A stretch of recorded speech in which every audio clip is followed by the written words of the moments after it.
అద్భుతమైన సౌందర్యంతో ఒక పిల్లవాడు పుట్టి పాల కోసం ఏడ్చాడు.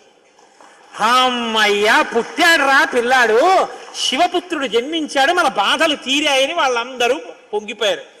షష్ఠి 6 ముఖాలతో షణ్ముఖుడై పుట్టాడు. ఆ పుట్టినటువంటి వాడు కూడా మహానుభావుడు 6 ముఖాలతో పుట్టాడు కాబట్టి షణ్ముఖుడు. పుట్టిన పిల్లాడికి పాలివ్వాలి, ఆ కృత్తికల్ని పిలిచి మీరు పాలివ్వండి అన్నారు.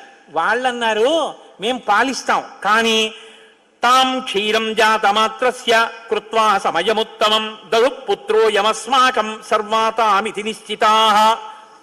ఇప్పుడు పాలిస్తే కానీ మరి పిల్లాడు బతకడు.